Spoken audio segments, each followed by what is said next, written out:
L'argent. L'argent est le maître du monde. Notre quotidien, nos projets, notre avenir dépendent de l'argent qui circule dans l'économie. Pourtant, rares sont les citoyens, les politiciens, les décideurs sachant vraiment ce qu'est l'argent, d'où vient l'argent, qui fabrique l'argent. Beaucoup croient que l'argent est fabriqué par l'État, qu'ils ont réellement de l'argent sur leur compte, et que les banques prêtent l'argent de leurs déposants quand elles font crédit. Ces trois croyances sont fausses. La confusion règne au profit d'une finance mondialisée qui, de crise en crise, renforce son pouvoir de domination et détruit lentement nos démocraties, alors même qu'une infime proportion de la population mondiale n'a jamais accumulé autant de richesses. En partant de ce que tout le monde connaît, pas à pas, en employant les termes techniques, en illustrant chaque principe par des exemples simples, ce document vous donne les bases indispensables à la compréhension du système bancaire et monétaire, et met en perspective les crises financières et économiques qui ne cessent de s'aggraver depuis 2008. La monnaie est au cœur de nos économies. Elle en est le fluide qui permet les échanges des biens et des services. Les biens, ce sont les objets physiques qui ont un prix, comme de la nourriture, des outils, de l'immobilier, des objets de la vie courante, des véhicules, de l'électronique. Un service, c'est du temps que l'on consacre à réaliser quelque chose contre une rémunération. Les architectes, les médecins, les garagistes, les peintres, les avocats, les comptables vendent de leur temps, sous la forme de services. Les biens et les services sont achetés avec de la monnaie. Savoir qui crée la monnaie est donc indispensable pour comprendre comment le monde fonctionne. La monnaie prend plusieurs formes, qu'il faut bien distinguer. Sans la connaissance des diverses formes de monnaie et les mécanismes qu'elles impliquent, il est impossible de comprendre le système monétaire et bancaire, et plus globalement l'économie. Il y a la monnaie sous la forme de billets et de pièces de monnaie. On l'appelle la monnaie centrale corporelle. C'est celle que vous pouvez retirer au guichet ou au distributeur automatique de billets de votre banque. On peut la toucher, on peut partir avec, on peut physiquement la détruire. On l'appelle aussi monnaie manuelle, liquide ou espèce. Elle est fabriquée par la Banque centrale. En dehors de la Banque centrale, personne n'a le droit de fabriquer des billets et des pièces de monnaie. La Banque centrale est une institution missionnée par l'État, ou les États d'une zone monétaire, pour fabriquer les billets et les pièces de monnaie. Elle a aussi pour mission de favoriser le bon fonctionnement de l'économie. Son but n'est pas de faire des profits, mais d'appliquer la politique monétaire. En France, comme pour l'ensemble des pays de la zone euro, la Banque centrale est la BCE, ou Banque centrale européenne. La BCE gère une monnaie nommée euro. Et puis il y a un autre type de monnaie, beaucoup moins connu. C'est la monnaie qui est sur votre compte en banque, appelée monnaie scripturale. Cette monnaie n'existe que sous la forme de chiffres dans les systèmes informatiques de comptabilité des banques commerciales privées. On l'appelle aussi monnaie secondaire. Les banques commerciales privées, appelées aussi banques de second rang ou banques secondaires, sont les banques des particuliers et des entreprises, comme la BNP, le Crédit Agricole ou la Société Générale. Ce sont des entreprises privées dont le but est le profit. Les banques commerciales privées sont les distributeurs des billets et pièces de monnaie. Ce sont des intermédiaires, des commerçants, qui font le commerce de la monnaie centrale. Elles ont développé un substitut à cette monnaie, qui est la monnaie secondaire ou monnaie scripturale privée. Elles réalisent la gestion des moyens de paiement tels que les chèques, les cartes bancaires, les virements et les prélèvements. Pour comprendre l'origine des différentes formes de monnaie, il faut comprendre pourquoi la monnaie a été créée et parcourir son histoire de l'Antiquité à nos jours.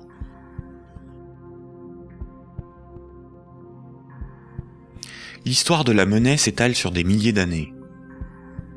La plupart des gens pensent que la monnaie remplace le troc. Le troc est le fait d'échanger un bien contre un autre.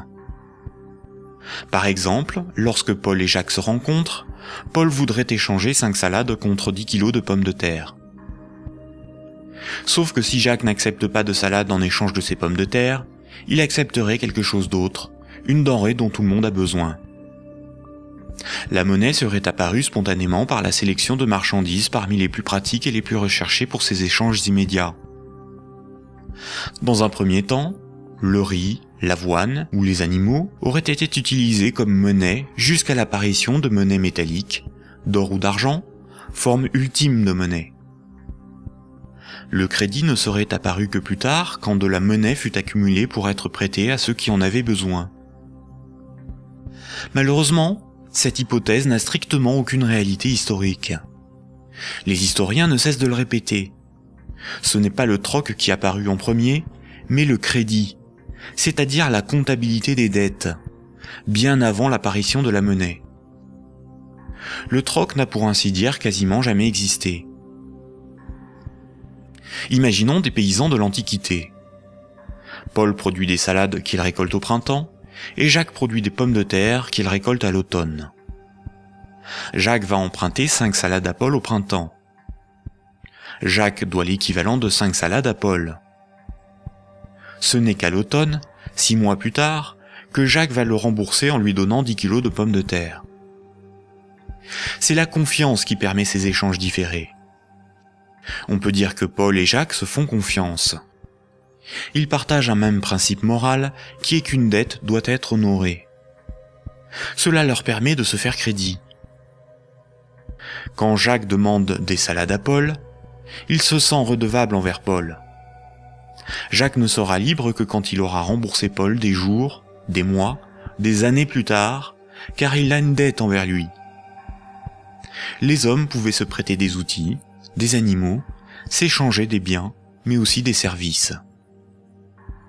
Au-delà d'un certain volume d'échanges, la parole donnée ne suffit plus à garantir la confiance, il faut consigner par écrit. On invente l'écriture. Alors il faut apprendre à lire, écrire et compter. On invente l'école. Il faut aussi avoir confiance dans la quantité, mesurer ce que l'on échange. On invente les étalons et la métrologie. Enfin, il faut aussi avoir un arbitre en cas de litige. On invente les tribunaux.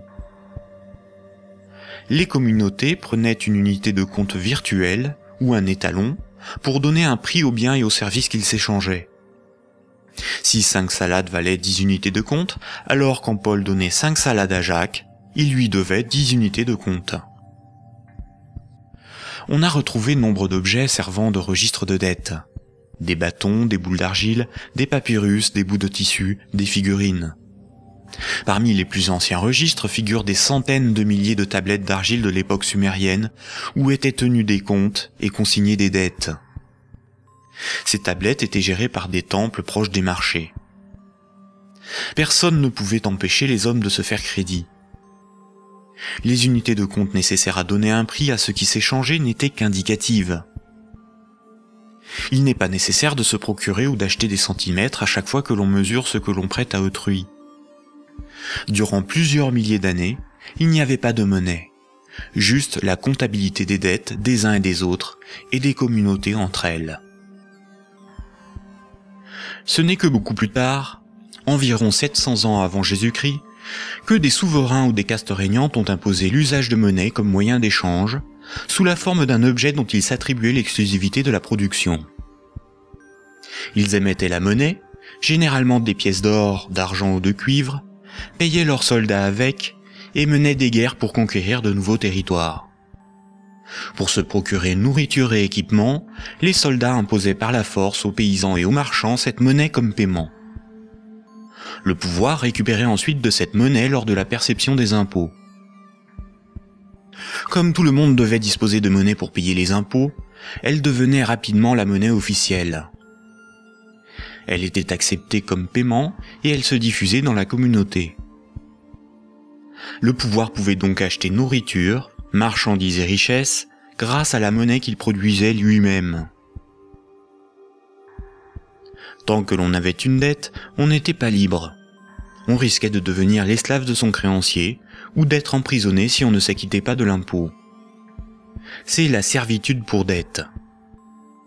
Et c'est pour ça qu'une monnaie employable pour payer une dette ou un impôt a un pouvoir libératoire.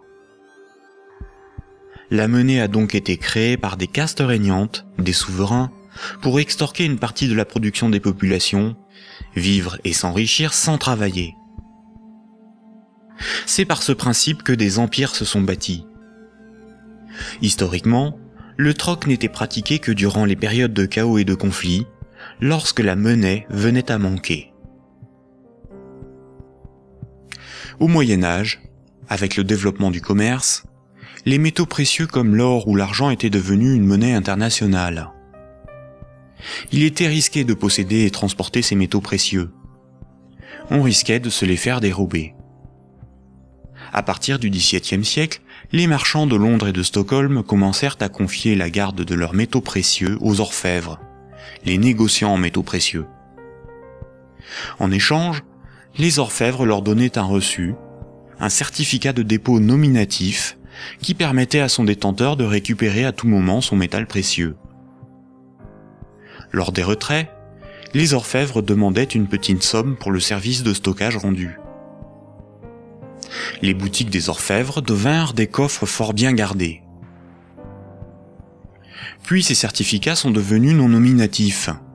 Il était simplement inscrit dessus le poids de métal précieux qu'ils représentaient. Les marchands se mirent à se payer non pas en métal précieux, mais avec ces certificats. La monnaie papier était née. Les orfèvres constataient que les marchands laissaient leurs métaux précieux dans leurs coffres. Ils eurent donc l'idée de prêter ces métaux précieux à d'autres marchands pour développer leur commerce. Mais plutôt que de prêter les métaux précieux entreposés dans leurs coffres, les orfèvres émettaient des certificats papier.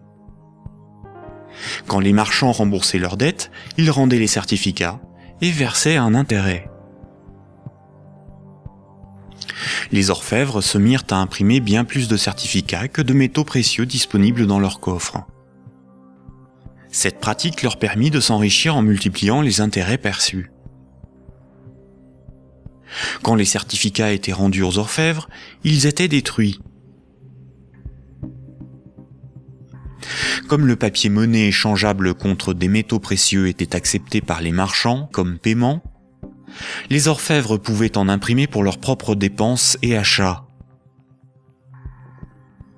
Tant que les emprunteurs et déposants ne venaient pas tous au même moment demander l'échange de leurs certificats contre l'équivalent en métal précieux, leur petit tour de magie pour s'enrichir restait secret.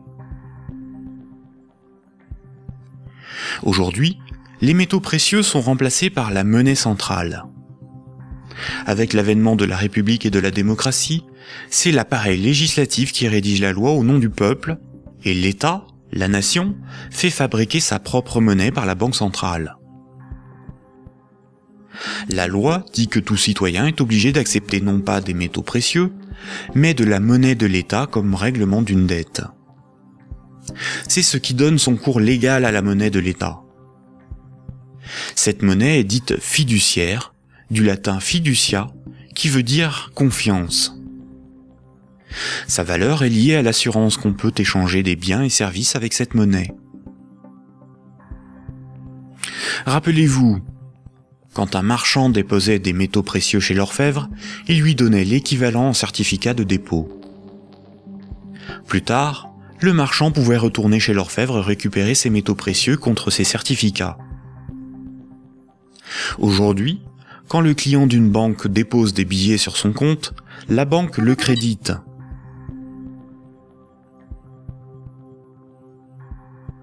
Il lui est possible de les retirer de son compte plus tard.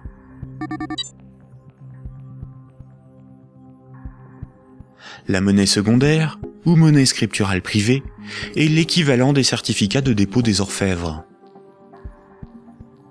Tout comme le certificat de l'orfèvre est une reconnaissance de dette de l'orfèvre envers le marchand, un compte bancaire est une dette en monnaie centrale de la banque envers son client.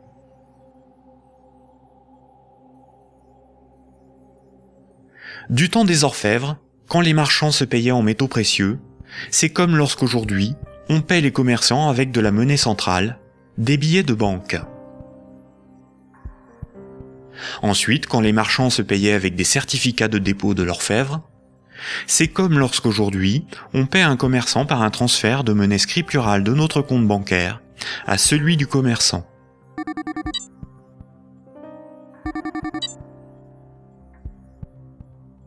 Rappelez-vous aussi que quand l'orfèvre faisait crédit, qu'il prêtait des métaux précieux, il émettait bien plus de certificats de dépôt que de métaux précieux disponibles dans ses coffres. Quand les marchands le remboursaient, il détruisait ces certificats. C'est la même chose aujourd'hui avec la monnaie scripturale privée. Quand une banque accorde un crédit, elle crée de la monnaie scripturale sur un compte à partir de rien. Et elle en crée bien plus qu'elle ne dispose de monnaie centrale dans ses coffres. Et quand son client rembourse son crédit, elle détruit la monnaie scripturale. C'est ce qu'on appelle la création monétaire et la destruction monétaire. La monnaie scripturale étant acceptée comme paiement, les banques peuvent aussi créer de la monnaie à partir de rien pour couvrir leurs dépenses et leurs achats. Les banques ont la possibilité de se faire crédit à elles-mêmes. On dit que les banques monétisent leurs dépenses. La monnaie centrale donne l'illusion au peuple que c'est l'État qui émet la monnaie, alors qu'en réalité, ce sont les banques commerciales privées qui ont ce privilège. Sans création monétaire par le crédit par les banques commerciales, il n'y aurait quasiment pas de monnaie en circulation.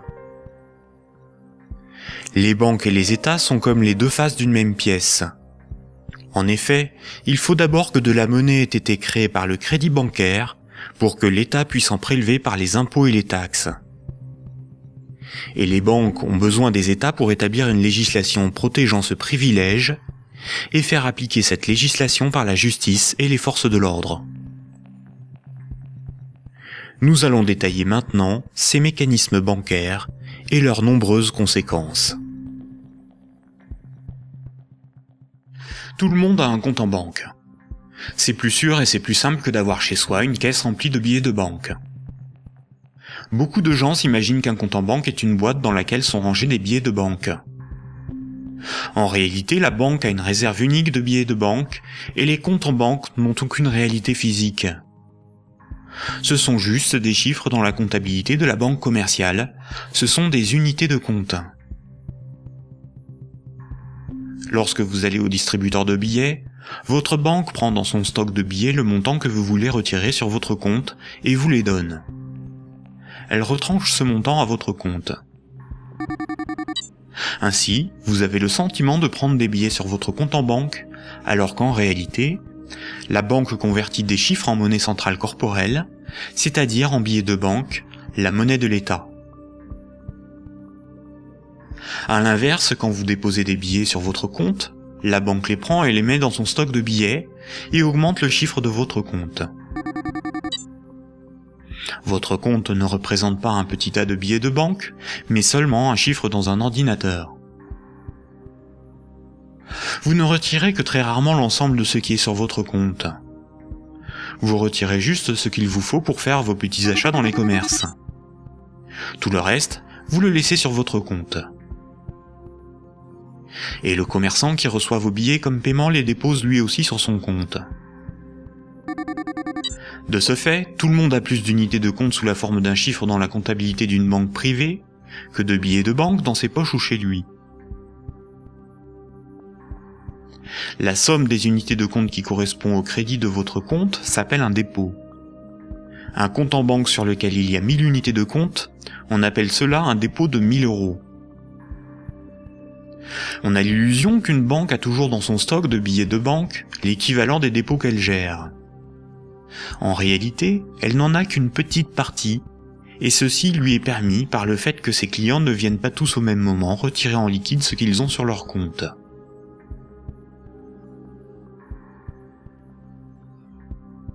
En Europe, la monnaie centrale est la monnaie qui a cours légal. C'est la monnaie officielle des États de la zone euro, dont l'État français. C'est la monnaie exigée par l'État pour le paiement des impôts et des taxes. La loi oblige les citoyens à accepter les billets de banque comme moyen de paiement, et elle sanctionne sévèrement ceux qui fabriquent de faux billets. En revanche, la monnaie inscrite au crédit d'un compte bancaire n'est qu'une reconnaissance de dette de la banque envers le détenteur du compte. Rien de plus. La loi impose aux banques commerciales privées de convertir ces unités de compte en billets de banque à votre demande. C'est pour cette raison que les banques commerciales appellent ces chiffres des euros. Les chiffres inscrits sur votre relevé de compte sont appelés euros, alors qu'en réalité, ce ne sont pas des euros. Ces unités de compte sont converties en euros au moment où vous les retirez de votre compte. Votre banque vous doit bien des euros, et c'est pour cette raison qu'il est marqué euros sur votre relevé de compte. Ces unités de compte sont tolérées par la loi comme moyen de paiement. Quand vous payez au moyen d'un chèque bancaire, d'une carte bleue ou d'un virement, vous réalisez un simple transfert d'un chiffre de votre compte à un autre. Tout ce qui sert de moyen de paiement est une monnaie. C'est pour cette raison que ces unités de compte sont appelées monnaie scripturale, monnaie secondaire ou monnaie scripturale privée. On peut dire que chaque banque a sa propre monnaie, car chaque banque a sa propre comptabilité, gère ses propres chiffres, ses propres unités de compte. Toutes les monnaies privées sont convertibles en monnaie centrale corporelle. Elles ont toutes la même valeur. Mais la monnaie scripturale d'une banque commerciale privée n'est garantie que par la banque elle-même.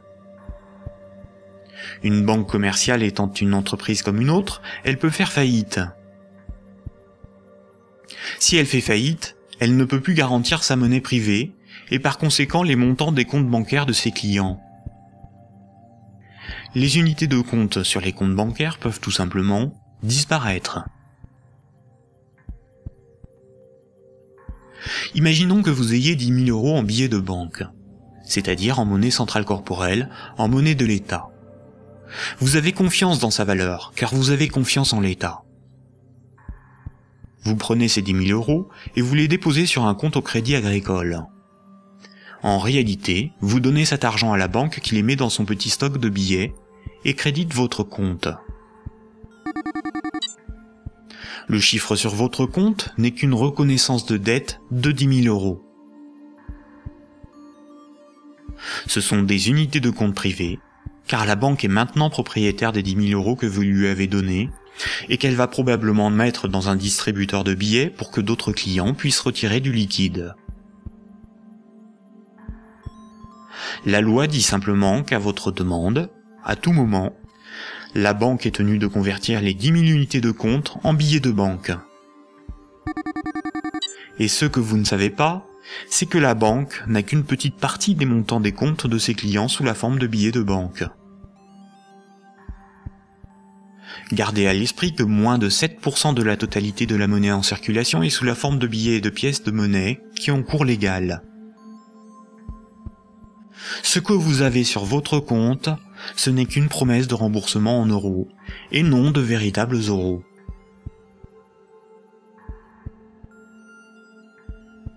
De nos jours, tout le monde paie des sommes de petite et grande taille sans jamais employer de billets de banque. La carte bancaire, la carte de crédit, les chèques bancaires, les prélèvements automatiques et les virements forment l'essentiel des procédés de paiement. Quand un client d'une banque veut transférer de l'argent à un autre client de la même banque pour le payer, que ce soit des entreprises ou des particuliers, la banque ne réalise qu'une manipulation de chiffres. Elle retranche au compte du client la somme à verser et l'ajoute au compte du destinataire. Aucun billet de banque n'est intervenu dans la transaction, et pourtant, les deux clients, en interrogeant leur banque, constatent bien qu'un transfert a été effectué. En revanche, quand un transfert doit être effectué entre les comptes bancaires de deux banques commerciales distinctes et concurrentes, la monnaie centrale intervient. Toutes les banques commerciales privées ont un compte à la banque centrale. Aucun particulier ni aucune entreprise ne peut avoir un compte à la banque centrale. Seules les banques commerciales et le trésor public, c'est-à-dire l'État, ont un compte à la banque centrale. La banque centrale réalise la comptabilité là aussi avec des chiffres dans des ordinateurs, et non pas des tas de billets de banque. Et cela pour des raisons purement pratiques. On appelle cette monnaie la monnaie centrale scripturale. Ces comptes sont en monnaie banque centrale ou monnaie centrale. Quand une banque commerciale a trop de billets, elle peut les déposer sur son compte à la banque centrale. Quand elle en a besoin pour alimenter ses distributeurs automatiques, elle demande à la banque centrale de lui convertir des euros scripturales en billets de banque. Généralement, on ne fait pas la distinction entre monnaie centrale scripturale et monnaie centrale corporelle, c'est-à-dire les billets de banque. On appelle la somme de la monnaie centrale, scripturale et corporelle, la base monétaire. Entre elles, les banques commerciales se paient en monnaie centrale. Les banques n'acceptent pour paiement des autres banques que de la monnaie centrale. Quand un client veut transférer de la monnaie scripturale de son compte vers celui d'un client d'une autre banque, la monnaie scripturale est convertie en monnaie centrale, puis transférée à l'autre banque, qui va encaisser cette monnaie centrale et créditer le compte du destinataire. Ainsi, les banques se paient entre elles en monnaie centrale, car la monnaie scripturale privée d'une banque n'a pas de valeur pour les autres banques. La comptabilité du Crédit Agricole n'a rien à voir avec la comptabilité de la Société Générale. Ce sont deux entreprises distinctes et concurrentes.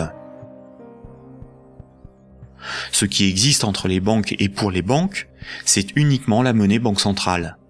C'est celle qui a cours légal, c'est la monnaie de l'État. Quand un client d'une banque a 1000 € sur son compte, la banque n'est pas riche de 1000 €. Elle doit simplement 1000 € en monnaie centrale à ce client. C'est un chiffre dans sa comptabilité. Ce qui fait la richesse de la banque, c'est ce qu'elle possède, comme des immeubles, des bureaux, des actions, des titres financiers, et la monnaie centrale qu'elle a sous la forme de billets de banque ou de monnaie centrale sur son compte à la banque centrale. En revanche, à tout moment, la banque peut devoir s'appauvrir de 1000 € si ce client les transfère sur un compte d'une autre banque, car cette autre banque veut être payée en monnaie centrale.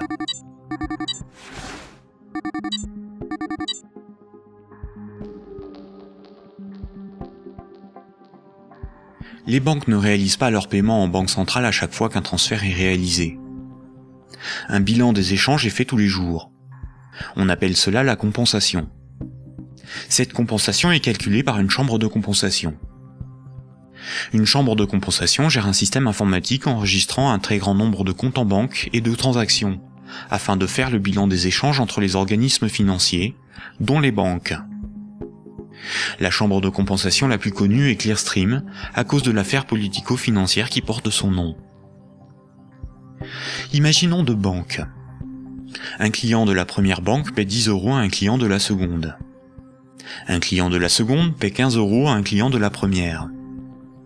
À la fin de la journée, la compensation calcule un différentiel de 5 € au profit de la première banque. Le paiement peut se faire directement par virement entre leurs comptes à la banque centrale. Quand une banque voit son compte débité à cause d'une compensation ou par un retrait au guichet par un client, on appelle cela une fuite. Elle s'appauvrit, car sa monnaie centrale fait partie de ses richesses. Imaginons une banque qui a 4 déposants qui ont chacun 25 000 unités de compte. On peut dire que la banque doit 100 000 € à ses clients. Imaginons que cette banque a 10 000 € sur son compte à la banque centrale. La banque est incapable de couvrir la fuite du montant total des comptes de ses clients. Elle est potentiellement en faillite, car 90 000 unités de compte de ses clients ne sont pas couverts par de la monnaie centrale. Seuls 10 000 € en billets peuvent être versés à l'ensemble de ses clients. C'est le principe de la couverture partielle des dépôts, appelé système à réserve fractionnaire. Si la totalité de ses clients viennent tous au même moment pour retirer leur argent, la banque fait immédiatement faillite. Quand tous les clients d'une banque viennent retirer tout leur argent, c'est ce que l'on appelle un bank run. Face à cette situation, les autorités ont mis en place un fonds en monnaie centrale en cas de faillite bancaire, le fonds de garantie des dépôts bancaires. En France, ce fonds se porte officiellement garant de 100 000 € maximum par compte bancaire. Malheureusement, La plupart des grandes banques gèrent des dépôts bien supérieurs à ce qu'il y a dans ce fonds. Le fonds est d'environ 2 milliards d'euros, alors que les banques françaises gèrent près de 1000 fois plus de dépôts en monnaie scripturale. Par conséquent, la faillite de quelques grandes banques du monde provoquerait la disparition d'une partie des dépôts bancaires de leurs clients. Le Trésor public, c'est la caisse de l'État. Le Trésor public a un compte à la Banque centrale. Le Trésor public encaisse toutes les taxes et impôts qui forment les recettes de l'État. Le Trésor public paie toutes les dépenses de l'État. Il paie les fonctionnaires, les investissements de l'État, ses infrastructures, ses frais de fonctionnement, ses fournisseurs. Quand vous payez vos impôts ou des taxes, vous les payez directement au Trésor public. Si un client d'une banque veut payer 1000 € au Trésor public, la banque convertit la monnaie scripturale privée en monnaie banque centrale et transfère cette monnaie centrale sur le compte du Trésor public. Le Trésor public n'accepte pour paiement que la monnaie centrale. Quand le Trésor public paie un de ses fournisseurs, il verse de la monnaie centrale à la banque commerciale privée qui en détient le compte, et celle-ci crédite le compte de l'entreprise bénéficiaire.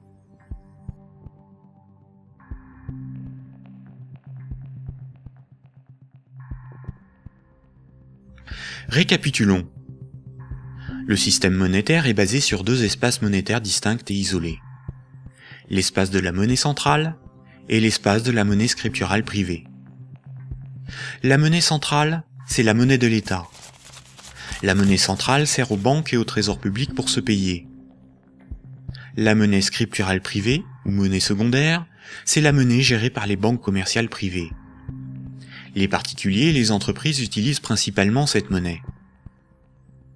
Quand un citoyen reçoit son salaire, c'est par transfert de monnaie scripturale privée. Sur son relevé de compte, il voit marqué euros, alors que ces euros n'existent pas. Le chiffre au crédit de son compte est une promesse de remboursement en euros. Or, si une banque fait faillite, elle ne peut plus honorer sa promesse vis-à-vis de ses clients. En France, les 2 premières banques gèrent plus de la moitié des dépôts bancaires.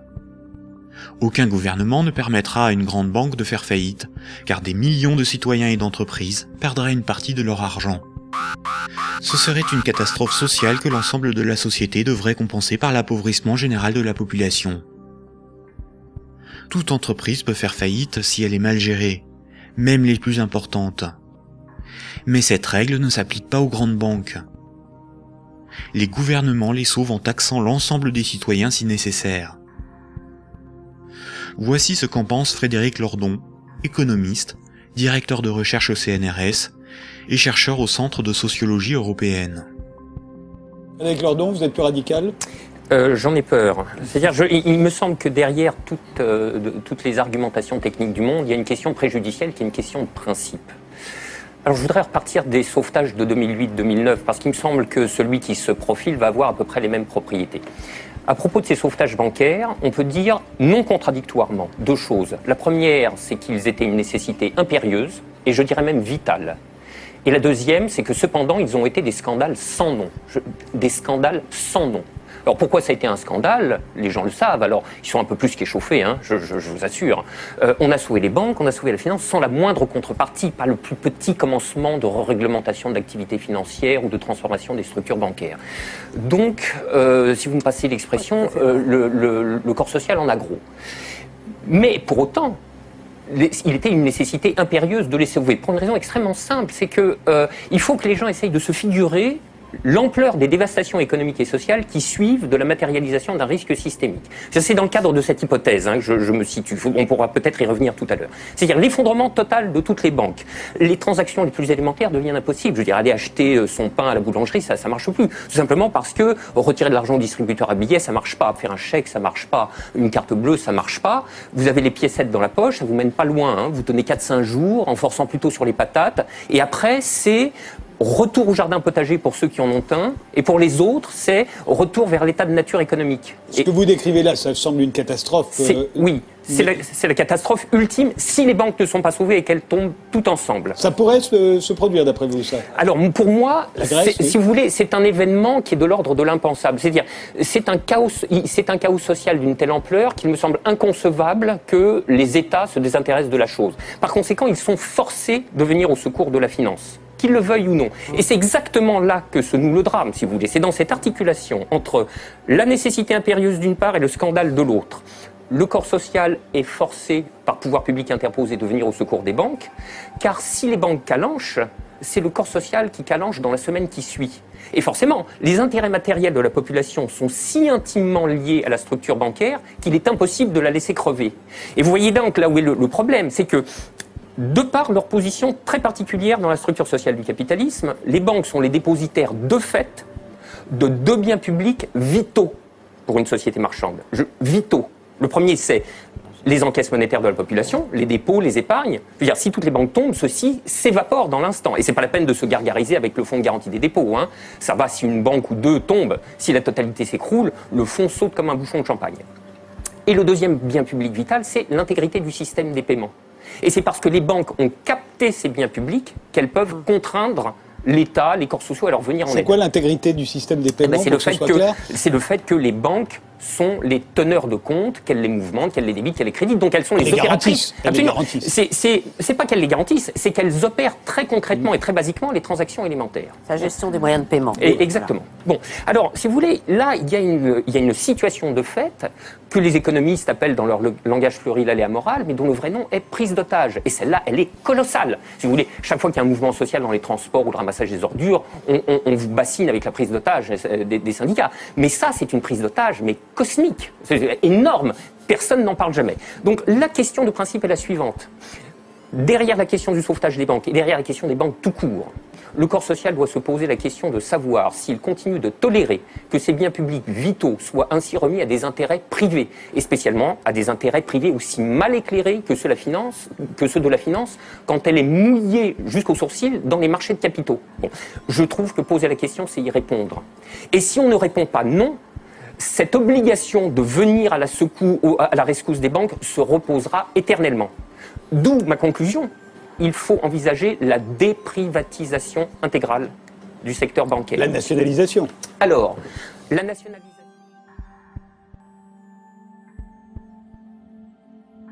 On constate que quand les dirigeants et actionnaires des grandes banques touchent des bénéfices, ceux-ci s'enrichissent. Mais quand les grandes banques sont en difficulté, ce sont les États, c'est-à-dire l'ensemble des citoyens, qui les sauvent. Cela résume l'adage désormais bien connu: les banques privatisent leurs gains et socialisent leurs pertes.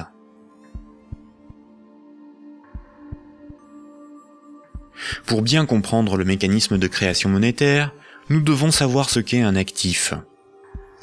Imaginons que Paul possède une moto, des vêtements, une télévision, un ordinateur et 200 € sur lui en billets de banque. Tout ceci représente ses actifs, car les actifs, c'est ce que l'on possède.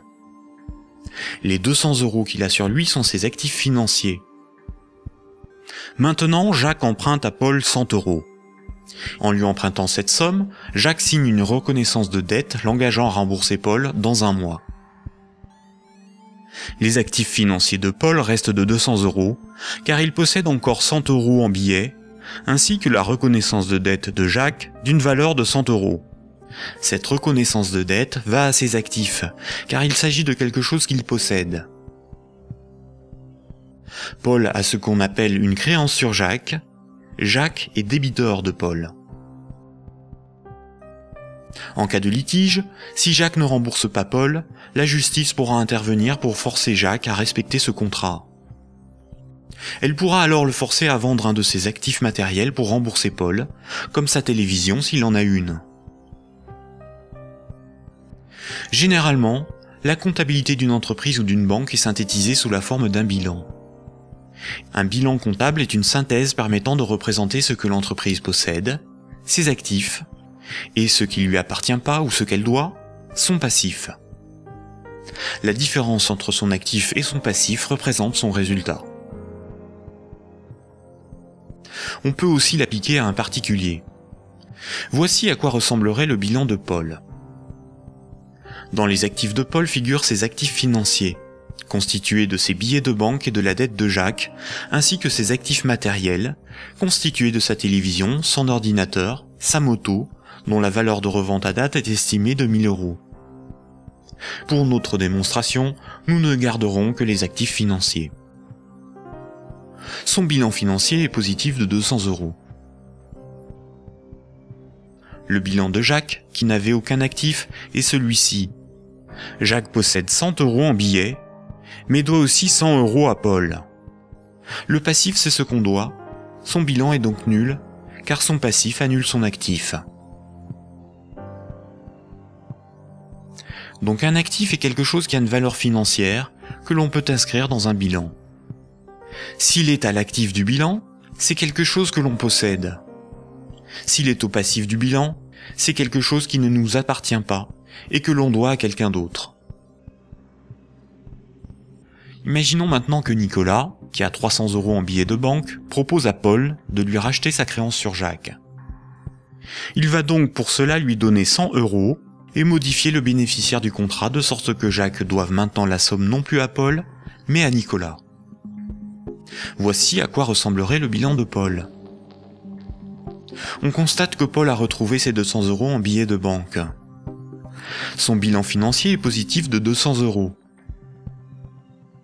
Le bilan de Jacques, qui n'avait aucun actif, n'a pas changé. Son bilan est toujours nul. Le bilan de Nicolas, qui avait 300 € d'actifs, est maintenant celui-ci. Il reste à Nicolas 200 € en billets de banque et la reconnaissance de dette de Jacques, qui a une valeur, à terme, de 100 €. Le bilan de Nicolas est positif de 300 €. Lorsque Jacques devait 100 € à Paul, Paul prenait le risque que Jacques ne le rembourse pas. Quand Paul a vendu la reconnaissance de dette à Nicolas, c'est Nicolas qui prend le risque de n'être pas remboursé par Jacques. C'est un transfert de risque sur une créance.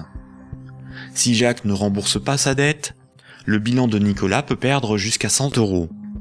On dit alors que Jacques fait défaut sur tout ou partie de sa dette. Nicolas perdrait 100 € sur son bilan, correspondant à la créance que Jacques n'a pas honorée. Nous voyons donc qu'une créance peut être un actif et peut être revendue au même titre qu'une moto ou des vêtements. Les actifs matériels ont une valeur estimative. Certains actifs matériels perdent de leur valeur avec le temps.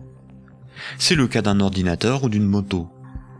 Ils ne peuvent pas facilement être employés pour régler des dettes. En revanche, les actifs financiers ont une valeur connue. La créance sur Jacques ou les billets de banque ont des valeurs fixes.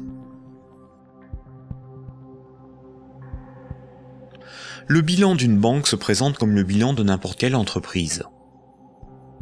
La banque a des actifs qui sont ses richesses, ce qu'elle possède, et un passif qui représente ce qui ne lui appartient pas, ses dettes. Nous avons vu que le crédit d'un compte bancaire d'un client est une dette de la banque envers celui-ci. Les dépôts correspondant au compte bancaire de ses clients sont donc enregistrés au passif de son bilan. Si on lit ce bilan, on comprend que la banque doit au total 600 € à ses clients. Imaginons qu'un de ses clients, Paul, a un dépôt de 100 unités de compte. Voici le bilan de la banque. Elle doit 100 € à Paul, ce qui correspond au dépôt que Paul a réalisé sur son compte.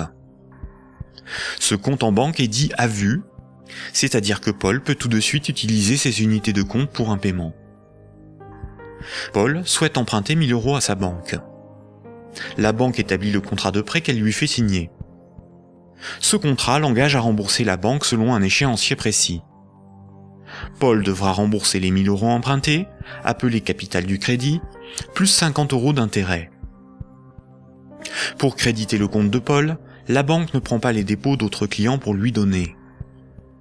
Elle augmente simplement le chiffre inscrit sur son compte bancaire. Elle crée des unités de compte à partir de rien. La banque ne doit plus 100 € à Paul, mais 1100 €.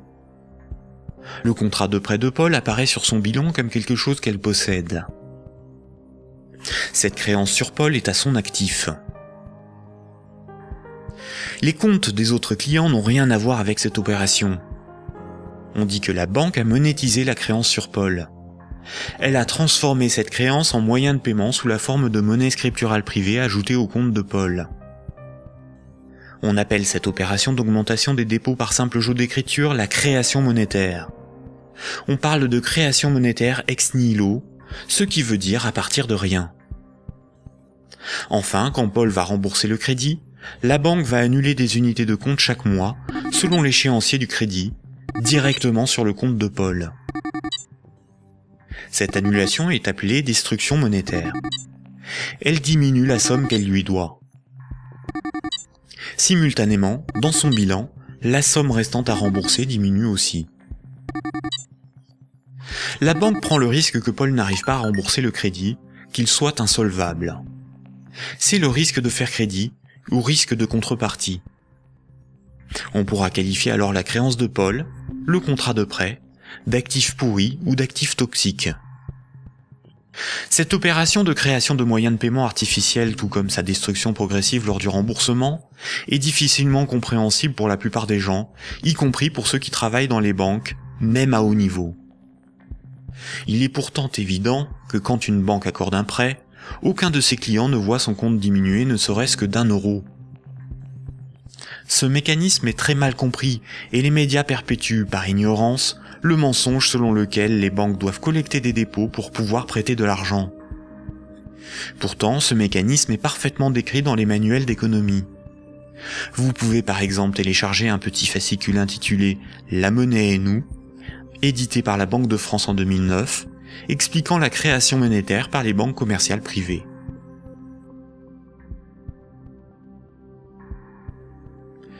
La création et la destruction monétaire peuvent être résumées par une simple phrase. Ce sont les crédits qui font les dépôts, et non les dépôts qui font les crédits. Cette phrase permet de se rappeler que la totalité de la monnaie en circulation sur nos comptes en banque ou dans nos poches est créée par le crédit bancaire. Quand une banque accorde un crédit à un de ses clients, elle crée de la monnaie scripturale privée en augmentant le solde du compte de celui-ci. Elle ne crée pas des euros, mais des unités de compte convertibles en euros. Plus il y a de crédits accordés par les banques, plus il y a de dépôts, de billets et de pièces de monnaie. La totalité de la monnaie en circulation dans l'économie représente ce qu'il reste à rembourser des crédits contractés. Quand Paul achète une automobile à crédit, il paie tout de suite le vendeur avec la monnaie créée. 2 jours plus tard, le vendeur achète une télévision, des livres et un ordinateur. Les vendeurs de la télévision, des livres et de l'ordinateur vont eux aussi réaliser des achats. Paul n'a pas commencé à rembourser son crédit que la monnaie circule déjà dans l'économie. Le nombre de fois dans une année qu'une unité de compte va servir de paiement est appelé vitesse de circulation de la monnaie ou vélocité de la monnaie. 100 unités de compte échangées 10 fois pour des paiements représentent 1000 € de paiement. L'argent qui circule de compte en compte est donc en réalité une dette qui circule. Les billets et pièces de monnaie en circulation sont une conversion de monnaie scripturale privée créée lors des crédits. Chaque unité de monnaie scripturale sur nos comptes bancaires et chaque billet ou pièce de monnaie dans nos poches a été créé lorsqu'un particulier, une entreprise ou un État a emprunté de l'argent à une banque. Une banque peut aussi créer des unités de compte pour ses propres dépenses. Pour cela, une banque ouvre un compte pour chacun de ses salariés ou fournisseurs. Ensuite, elle crée des unités de compte à partir de rien sur ses comptes. C'est comme cela que les banques assument leurs charges ou réalisent des investissements. On dit que la banque monétise ses frais de fonctionnement ou ses achats. Quand elle paie un employé ou un fournisseur par création monétaire, la banque ne fait rien de plus que de se créer une nouvelle dette envers celui-ci. À l'inverse, quand une banque prélève une somme sur votre compte en banque, elle n'opère aucun transfert. Quand elle prélève des frais bancaires ou simplement les mensualités de remboursement d'un crédit bancaire, elle détruit de la monnaie. Ainsi, votre banque vous doit moins d'argent. Comme nous l'avons vu, historiquement, la monnaie remplaçant le troc est un mythe qui vous laisse penser que la monnaie est un élément physique permanent, et donc il y a quelque chose sur votre compte. Ceci vous semble d'autant plus vrai que vous pouvez retirer des billets de banque de votre compte. Les médias vous font croire qu'une banque doit amasser de la monnaie avant de pouvoir en prêter. Mais en réalité, les banques ne prêtent pas l'argent des autres clients, puisque ce sont elles qui le fabriquent lors des crédits et qui le détruisent lors du remboursement des crédits. Un crédit n'est en rien un prêt ou un emprunt. Il s'agit en réalité d'une création monétaire temporaire ou d'une location de moyens de paiement. Récapitulons. La monnaie scripturale privée est créée par les crédits, à partir de rien. Cette monnaie est détruite lors du remboursement des crédits. Ceci sous-entend une création-destruction simultanée et concurrente qui détermine une masse de monnaie scripturale privée en circulation, que l'on appelle masse monétaire. C'est similaire à la population d'un pays qui varie en fonction des décès et des naissances.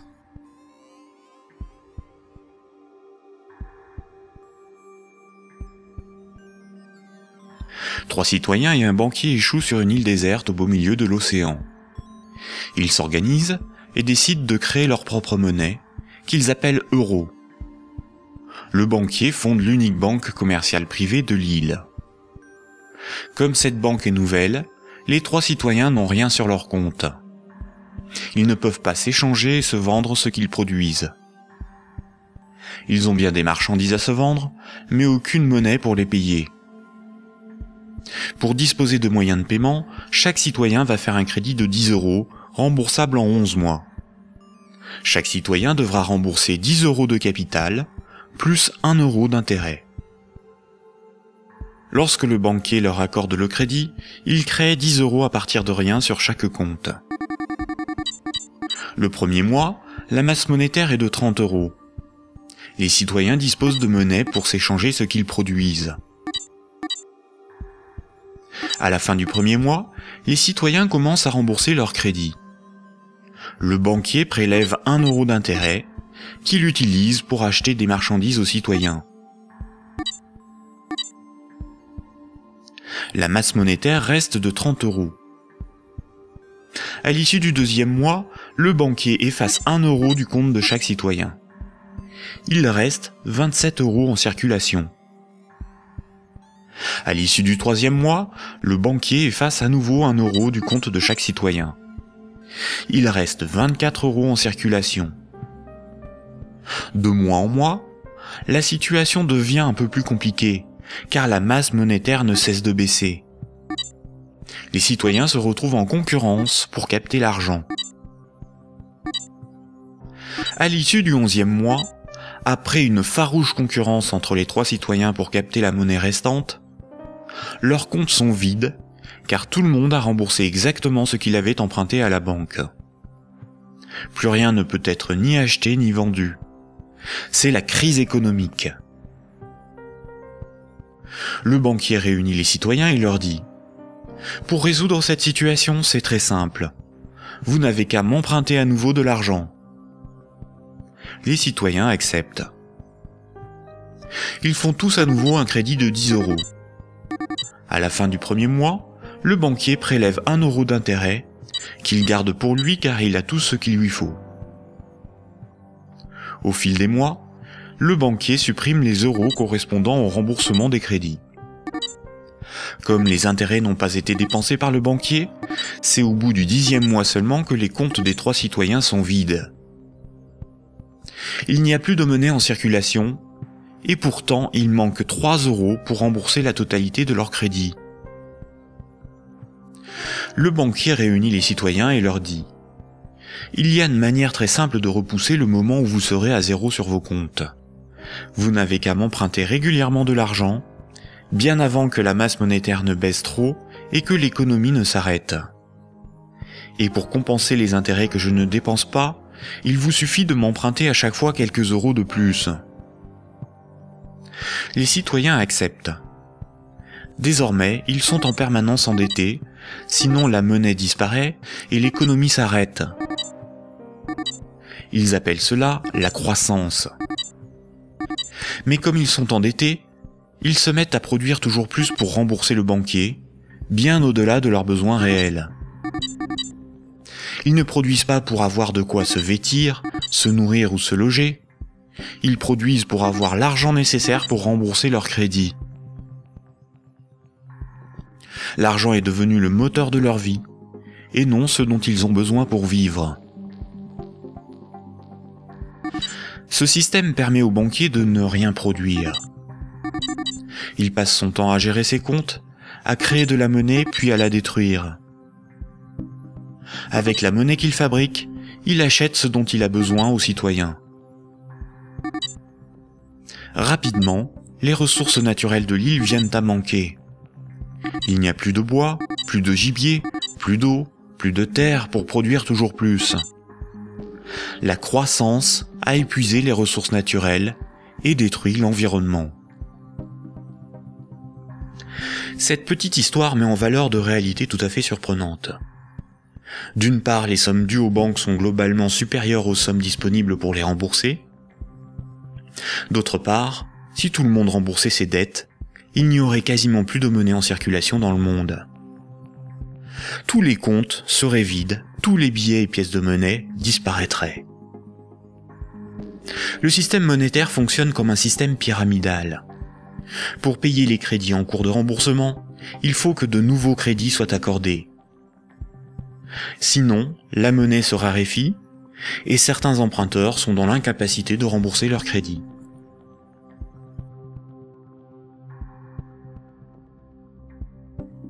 Pour les citoyens et les entreprises, la monnaie s'achète comme toute autre marchandise.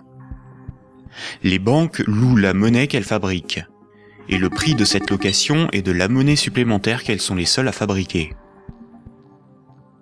Observons l'évolution de la masse monétaire dans la zone euro. Ce qui apparaît tout de suite, c'est son évolution exponentielle. La masse monétaire est composée de ce qu'on appelle des agrégats monétaires, nommés M1, M2 et M3. En orange, c'est la monnaie circulante. C'est la monnaie qui est sur les comptes à vue, utilisée pour des paiements, ainsi que la monnaie sous la forme de billets et de pièces de monnaie. Les comptes à vue servent à l'économie réelle. C'est là que sont versés les salaires, réalisés les paiements avec les cartes bancaires, les chèques, les virements, pour les échanges de biens et de services. C'est la monnaie qui sert l'économie réelle. En vert, ce sont les dépôts dits à terme, ou comptes à terme. Ce sont des comptes d'épargne rémunérés, des comptes à préavis, des livrets comme le livret A, certains placements financiers, où une partie de la monnaie scripturale est bloquée par les particuliers pour un certain temps. C'est de l'argent qui fait un peu d'argent. En violet, ce sont les placements à long terme, plutôt destinés aux entreprises. Les comptes à terme et les placements bloquent la monnaie. Cette monnaie n'est plus disponible pour réaliser des paiements, elle ne sert plus l'économie réelle. La masse de la monnaie qui circule, en orange, diminue quand les crédits sont remboursés par destruction monétaire. Elle diminue aussi quand de la monnaie est épargnée et passe d'un compte à vue à un compte à terme rémunéré, ou qu'elle est bloquée dans des placements à long terme. Par ailleurs, les banques ou des organismes spécialisés comme Sofinco ou Cetelem proposent de prêter de la monnaie scripturale privée existante contre intérêt. Ce sont de véritables prêts de dépôt bancaire, sans création monétaire. Ils représentent environ 40% des prêts de monnaie. L'industrie financière permet ainsi à de riches épargnants de ne plus travailler du tout.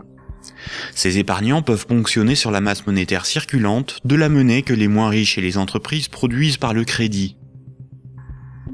Leur capital augmente progressivement en capturant de la monnaie créée par le crédit. La baisse de la masse monétaire circulante oblige les particuliers et les entreprises à emprunter perpétuellement pour la compenser. Quand un client d'une banque obtient un crédit, la nouvelle monnaie se retrouve sur un compte à vue. Elle est dépensée pour des achats et va voyager de compte en compte au fil des paiements, jusqu'au moment où elle servira au remboursement d'un crédit et sera détruite. Si la destruction monétaire est plus importante que la création monétaire, il s'ensuit une contraction de la masse monétaire. L'économie est en danger. La consommation baisse, cela provoque des faillites, certains doivent vendre de leurs richesses pour se procurer de l'argent, et il devient plus difficile de rembourser les crédits. Et si les emprunteurs n'arrivent plus à rembourser leurs crédits, ce sont les banques qui se retrouvent en difficulté. Les économistes et les politiciens sont condamnés à appeler de leur vœu la relance de la consommation pour assurer une demande de crédit perpétuelle. Car sans crédit, la monnaie disparaît. Rappelez-vous, tous les jours, la compensation calcule ce que les banques commerciales privées se doivent. Les banques règlent leurs dettes en monnaie centrale. Quand une banque se procure de la monnaie centrale, on appelle cela le refinancement. Elles ont plusieurs possibilités. Elles peuvent demander à la banque centrale un crédit en monnaie centrale. Pour cela, elles déposent des titres financiers en garantie, par exemple des obligations d'État, et la banque centrale crédite leurs comptes. C'est à ce moment-là que la monnaie centrale est créée. Le taux d'intérêt qu'applique la banque centrale lors de ces crédits est appelé taux directeur. Cette monnaie centrale peut être convertie en billets de banque. Mais la plupart du temps, les banques commerciales privées se prêtent entre elles de la monnaie centrale ou se font crédit. Elles peuvent pour cela se faire confiance ou se donner là aussi des titres financiers comme garantie. C'est ce qu'on appelle le marché interbancaire. Comme toutes les banques se font crédit, se prêtent de la monnaie centrale ou des titres financiers, cela fait qu'elles sont toutes liées les unes aux autres. Si une grande banque fait faillite et qu'elle ne rembourse pas ce qu'elle avait emprunté aux autres banques, ce sont toutes les autres banques qui font faillite par effet domino. En 2008, les dérives du système financier ont provoqué une crise de liquidité dans le système bancaire. La crise de liquidité fait que les banques n'arrivent plus à régler leurs dettes, à se procurer de la monnaie centrale ou à se faire crédit. Les banques ont alors cessé d'accorder des crédits. L'évolution normale de la masse monétaire aurait dû être celle-ci. Malheureusement, la crise bancaire a stoppé la progression de la masse monétaire et s'est transformée en crise économique. Les États ont dû sauver les banques de la faillite. Mais le véritable coût de la crise financière est l'explosion de la dette des États pour éviter une aggravation de la crise, des milliers de faillites d'entreprises, des millions de nouveaux chômeurs. À l'avenir, une partie des dépôts bancaires pourrait être supprimée pour sauver les banques. Ainsi, les banques doivent moins d'argent à leurs clients, ce qui équilibre leur bilan. C'est ce qui s'est passé à Chypre en 2013. À partir de 2009, certaines banques centrales ont créé et donné des milliards en monnaie centrale aux banques commerciales pour faciliter le règlement de leurs dettes et ainsi leur éviter la faillite et relancer le crédit. C'est ce qu'on appelle des politiques d'assouplissement quantitatif ou quantitative easing. Cette monnaie centrale nouvelle pourrait être représentée sur ce graphique en tant que M0, appelée aussi base monétaire. Plutôt que d'accorder des crédits aux entreprises et aux particuliers avec une rentabilité incertaine, les banques commerciales privées ont utilisé cette monnaie centrale pour spéculer et acheter de la dette souveraine. Ainsi, d'une manière totalement artificielle, les bourses n'ont cessé de monter, la finance de s'enrichir et les États de s'endetter. Puisque pour rembourser les crédits passés, il faut que de nouveaux crédits soient accordés, on comprend mieux pourquoi les politiques d'austérité et de désendettement sont un suicide économique. Le crédit permet aux particuliers et aux entreprises d'acquérir des biens réels et à l'économie de se développer. La masse monétaire augmente. Une politique d'austérité provoque une contraction de la masse monétaire, condamnant à la faillite certains emprunteurs, qu'ils soient des particuliers, des entreprises ou des États. Les banques de ces emprunteurs peuvent saisir leurs maisons, leurs machines, leurs stocks. Les États doivent privatiser les services publics pour rembourser les marchés financiers. La baisse de la masse monétaire provoque la rareté de la monnaie, et cette rareté provoque in fine des transferts de richesses réelles des débiteurs vers la minorité des créanciers, notamment les banques. C'est similaire au processus organisé par l'Occident vis-à-vis des pays en voie de développement. On endette ces pays pour qu'ils nous achètent des infrastructures, des machines, des moyens de production, via des prêts du FMI et de la Banque mondiale. Incapables de rembourser les crédits, leur faillite permet de saisir les ressources naturelles ou même ceux qu'ils ont achetés grâce à ces crédits. Le PIB d'un pays, c'est approximativement la somme des revenus dans ce pays en une année. Dans la zone euro, la dette des États représente 90% du PIB. Et les dettes du secteur privé représentent 160% du PIB. En d'autres termes, pour rembourser toutes les dettes, il nous faudrait travailler 2 ans et demi en donnant tous nos revenus aux banques et aux marchés financiers. Or, si on remboursait toutes nos dettes, il n'y aurait plus de monnaie en circulation.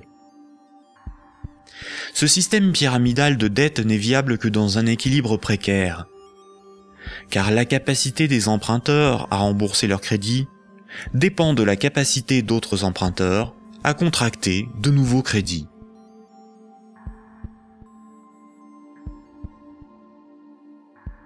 La fructification du capital, ou ce qu'on appelle l'usure, est le fait de toucher des intérêts sur de l'argent que l'on a et que l'on prête. Imaginons un pays où 10 citoyens ont tous 10 euros. Si l'un d'eux prête ces 10 euros avec 10% d'intérêt, il va lui être remboursé 11 euros. S'il le fait 10 fois, les autres citoyens de ce pays auront perdu chacun 1 euro. S'il le fait 90 fois, il possédera les 9/10 des richesses du pays, sans avoir travaillé. C'est son capital qui travaille, pas lui. C'est déjà une situation moralement difficile à justifier. Si l'usure permet aux riches de concentrer de la monnaie, les banques ont le privilège de la création de cette monnaie. Quand une banque veut acheter un immeuble, elle crée la monnaie nécessaire à l'acheter. Pour pouvoir créer de la monnaie, une banque doit simplement veiller à ce que ses actifs, ce qu'elle possède, lui permettent de payer les autres banques.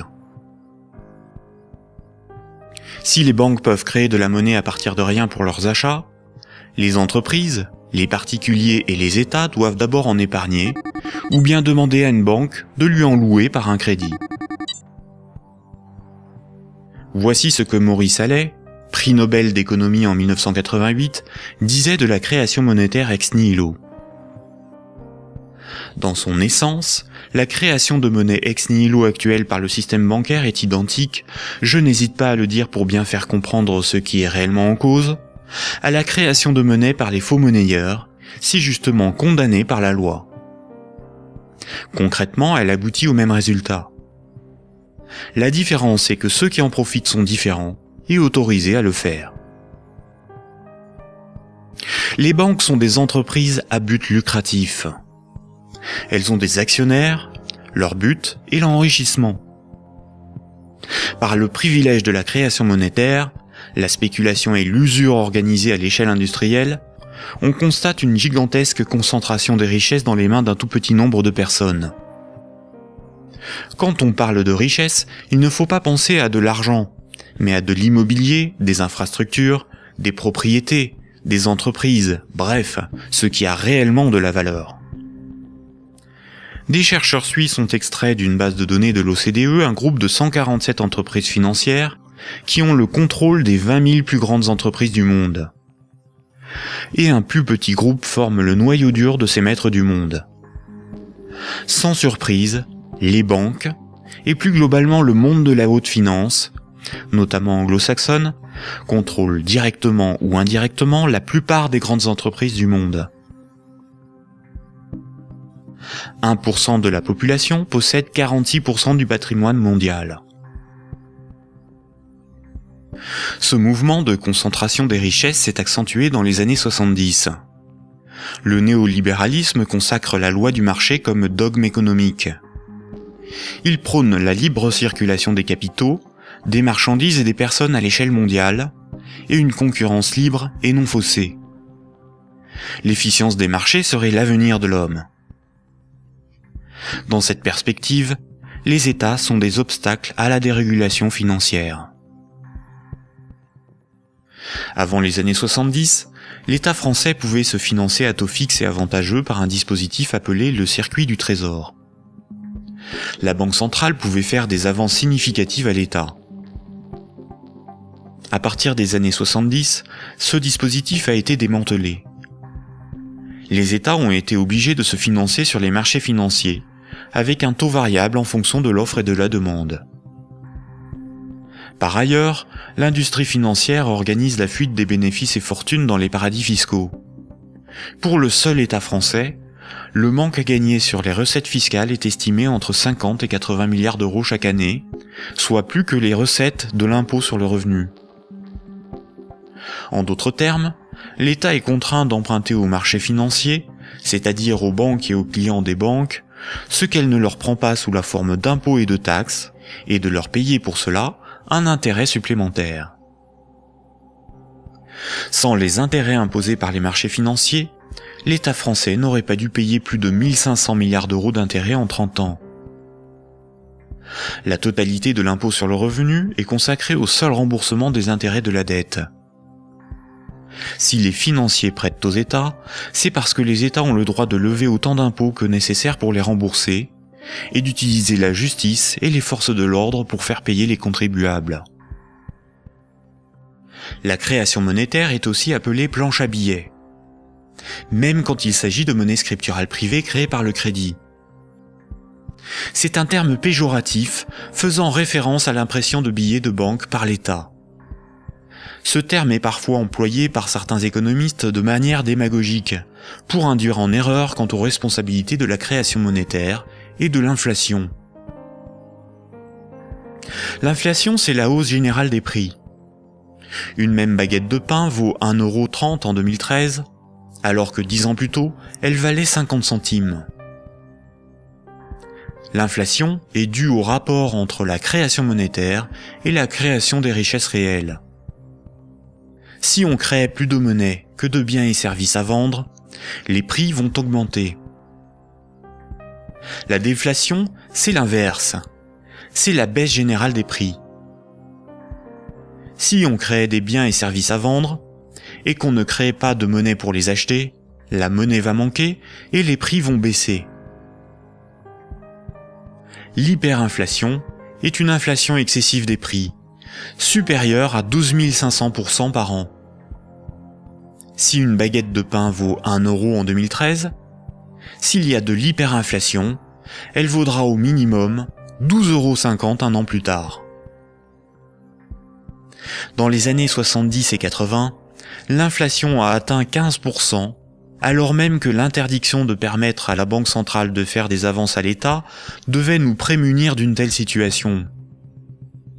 En réalité, interdire à l'État le financement à taux avantageux par sa propre banque centrale était le moyen non pas d'éviter une inflation excessive, mais de transférer une partie des recettes fiscales de l'État aux marchés financiers, c'est-à-dire aux banques et à leurs clients, et d'assurer aux banques commerciales privées le monopole de la création monétaire en supprimant la concurrence de l'État.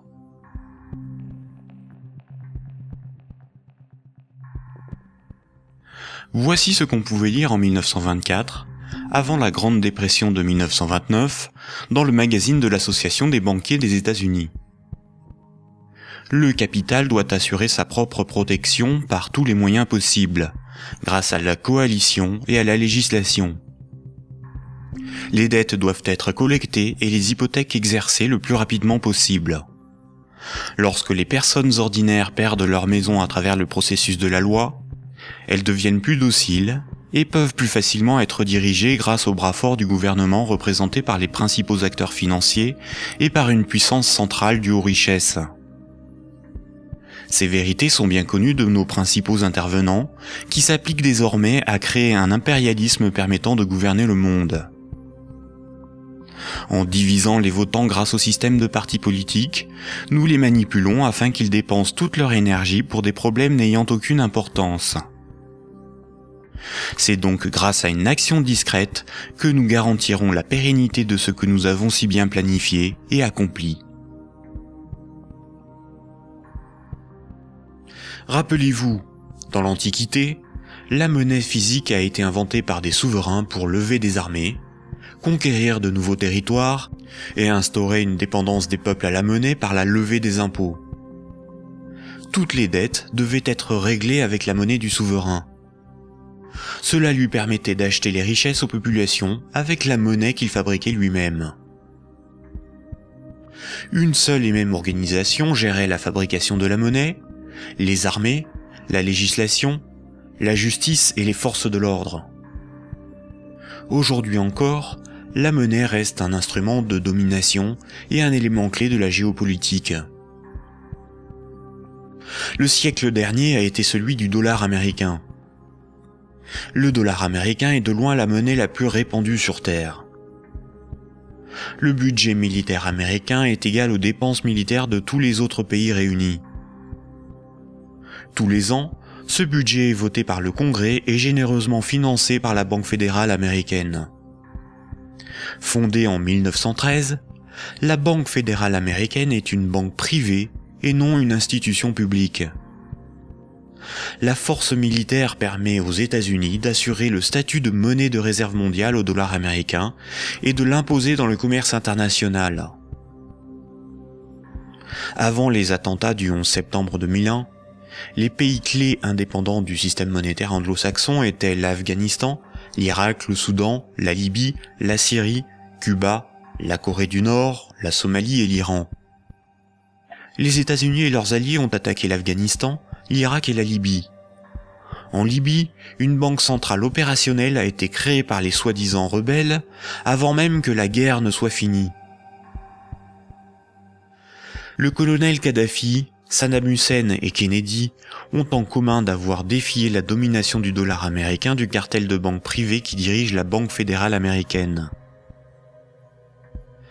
Aujourd'hui, les banques centrales sont indépendantes de tout pouvoir politique et sont coordonnées à l'échelle mondiale par la Banque des banques centrales, la BRI, Banque des règlements internationaux, située à Bâle en Suisse.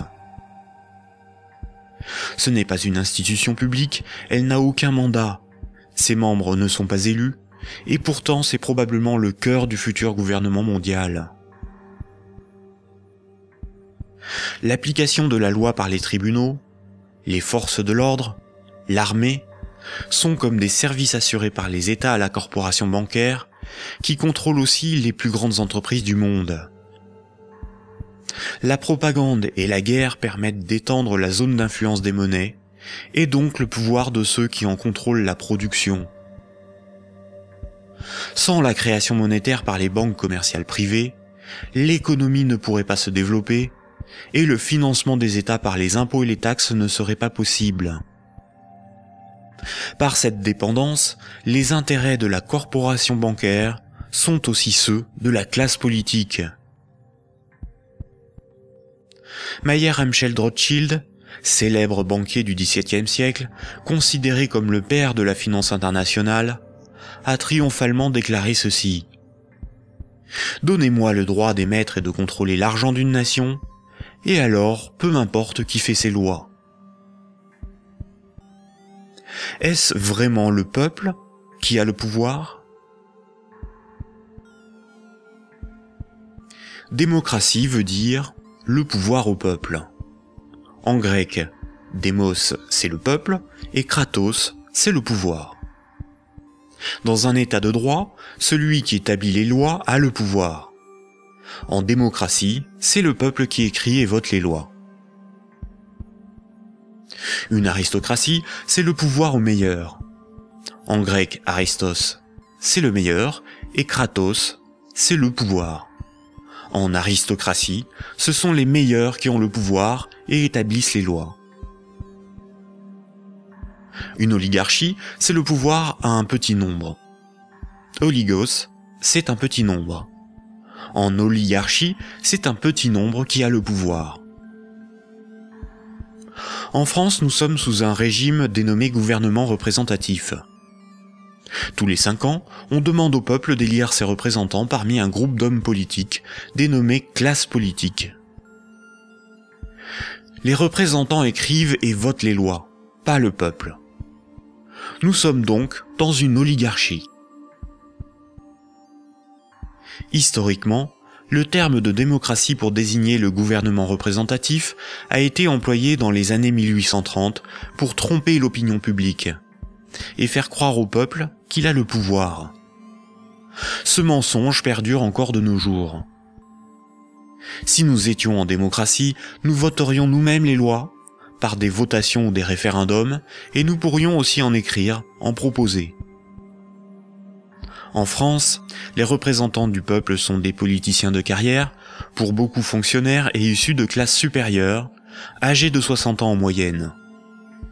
Ils ne sont en rien représentatifs du peuple français. Une fois les représentants élus parmi l'oligarchie de la classe politique, les électeurs n'ont aucun contrôle sur la politique menée et la législation établie. Les représentants votent selon leurs opinions, leurs intérêts, leur complicité ou leur carrière politique. Ils sont la cible de groupes d'intérêts qui influencent leur vote. Les textes de loi sont dans 9 cas sur 10 rédigés par de hauts fonctionnaires non élus. Donner le pouvoir à un groupe d'hommes issus d'une oligarchie, ce n'est pas avoir le pouvoir, c'est désigner ses maîtres. Les partis politiques, apparus dans les années 1840, étaient un moyen de canaliser l'insatisfaction des électeurs dans des oppositions et des conflits sans conséquences.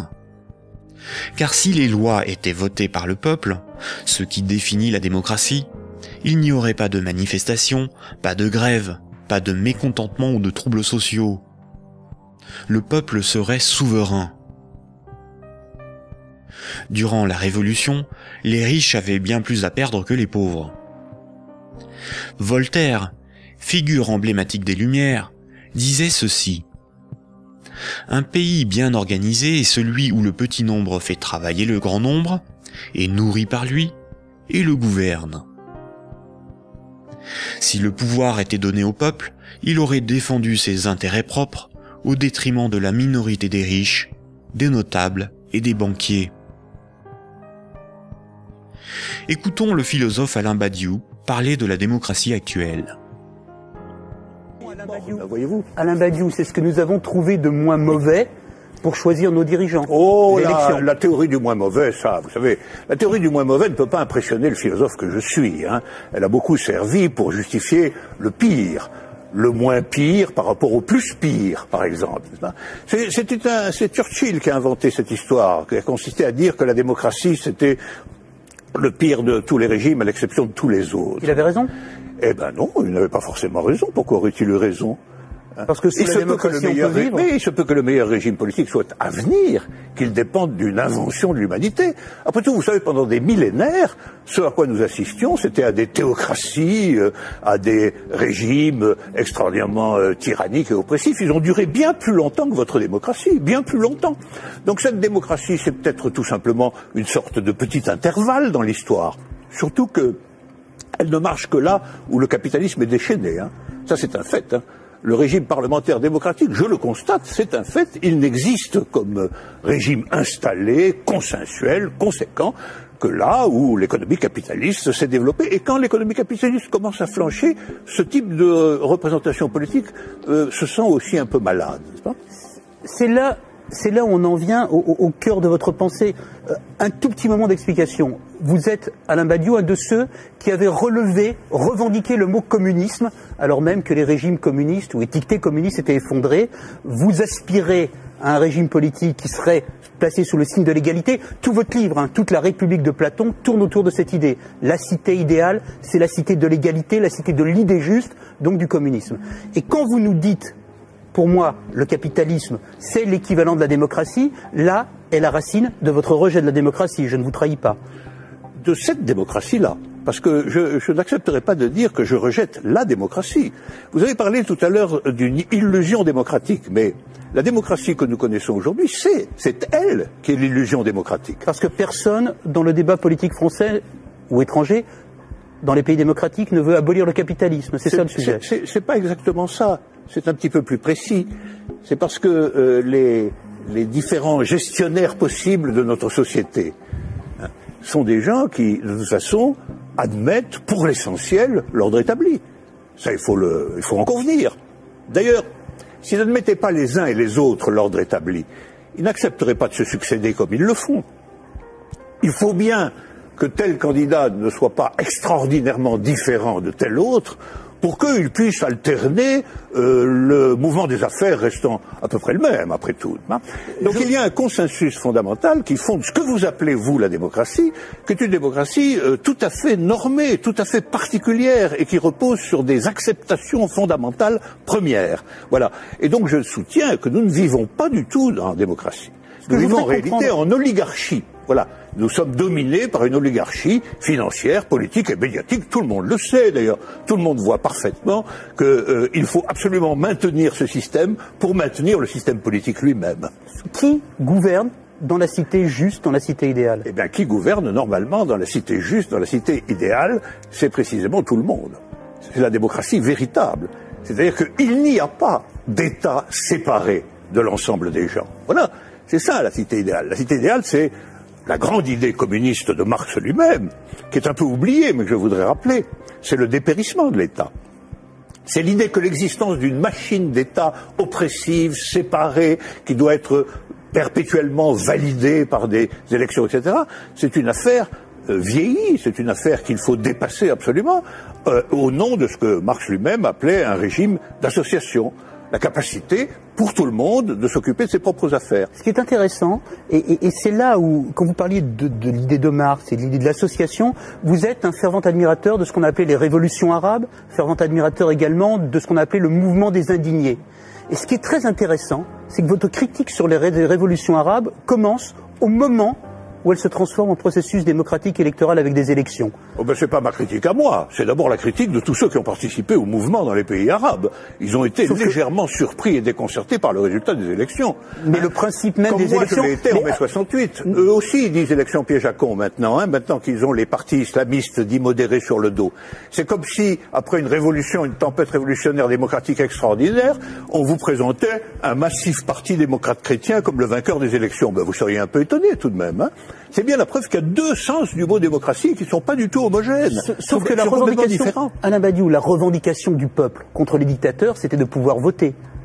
Bon, la revendication du peuple contre les dictateurs, c'était que les dictateurs s'en aillent. Mais ça, c'était leur revendication unanime. Sur la question du vote, il y a eu d'innombrables débats. Comment, quand, dans quelles conditions? Ces débats ont souvent été tranchés par des autorités extérieures au mouvement populaire lui-même. En Égypte, par exemple, ils ont été largement tranchés par l'armée. Autant dire par ce qui restait du régime d'avant. Parce que la révolution a été volée par l'armée. Mais les Tunisiens, par exemple...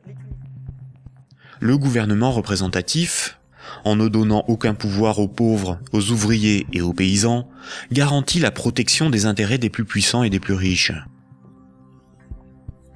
Aujourd'hui encore, le citoyen n'est qu'un électeur, un emprunteur et un consommateur. Il est informé par des médias inféodés aux grands groupes financiers et industriels dont ils sont pour la plupart la propriété. Le vote des lois par les citoyens, le référendum d'initiative populaire, ou la mise en place d'un parlement tiré au sort dans la population comme le sont les jurys populaires, qui sont des évolutions démocratiques élémentaires, sont systématiquement dénigrés dans les médias. L'Union européenne est une organisation soutenue à l'origine par les élites américaines pour éviter l'apparition d'une puissance concurrente en Europe de l'Ouest. Elle est néolibérale et structurellement antidémocratique. Si les peuples européens écrivaient et votaient eux-mêmes les lois de l'Union, Bruxelles ne serait pas la seconde place de lobbying après Washington. L'Union européenne est le royaume de Goldman Sachs et de la haute finance, dont les hommes se retrouvent à la tête de nombreuses institutions et même de certains États. Et nombreuses sont les carrières politiques se prolongeant dans le privé, au service des lobbies ou dans les grandes entreprises. Ce que nous appelons des euros, ce qui est sur notre compte en banque, ce ne sont pas des euros, mais une dette en euros. Ce que nous appelons crédit, prêt ou emprunt, ce n'est qu'une création de monnaie temporaire. Ce que nous appelons démocratie n'est pas une démocratie, mais une oligarchie. Ce que nous appelons un citoyen n'est rien d'autre qu'un électeur. Ces manipulations du langage empêchent les intellectuels, les politiciens, les journalistes et les électeurs de penser le monde. Elles dissimulent avec habileté le pouvoir sans égal des corporations, de la finance et du secteur bancaire.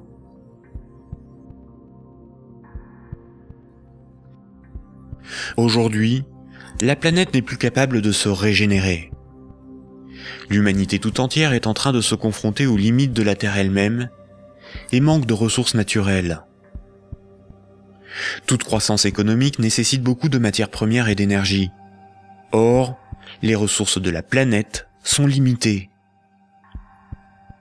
Certaines organisations militent pour qu'une nouvelle approche économique et sociale émerge, pour que nous soyons respectueux de notre environnement et sortons d'une logique de compétition, de surconsommation et de conflit.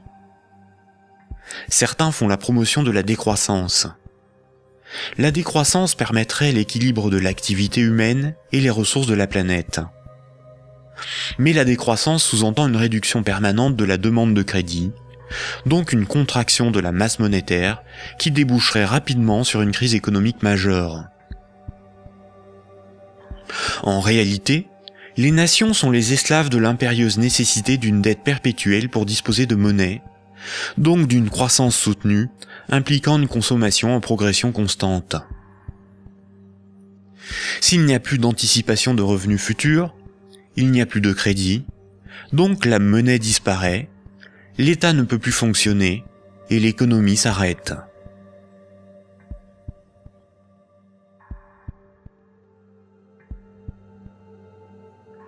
La monnaie en circulation est créée par les banques contre intérêt lorsqu'elles accordent des crédits et détruite lors du remboursement des crédits. Ce cycle monétaire garantit aux banques une rente perpétuelle.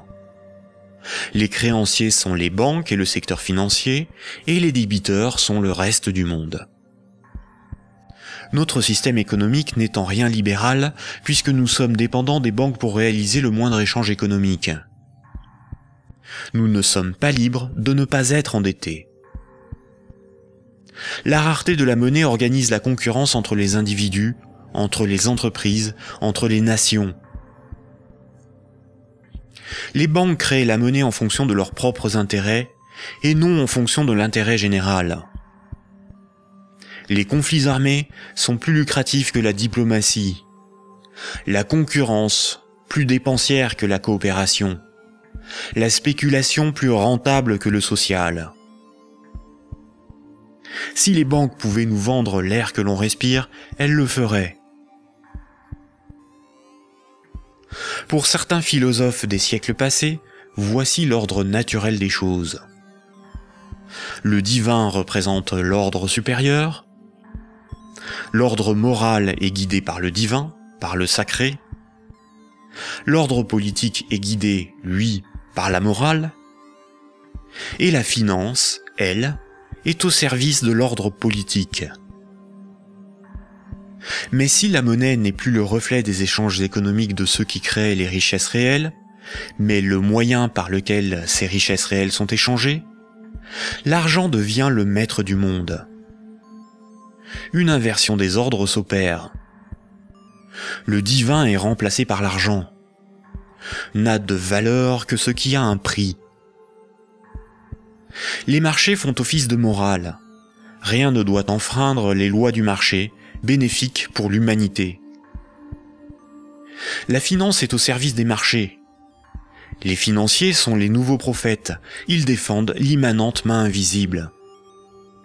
La politique et l'État sont au service de la finance, car ils en sont dépendants. Ils sont forcés de défendre les intérêts de la finance au détriment de ceux des peuples. Frédéric Bastiat, économiste politique au XIXe siècle, disait ceci. Quand le pillage devient un moyen d'existence pour un groupe d'hommes qui vit au sein de la société, ce groupe finit par créer pour lui-même tout un système juridique qui autorise le pillage et un code moral qui le glorifie.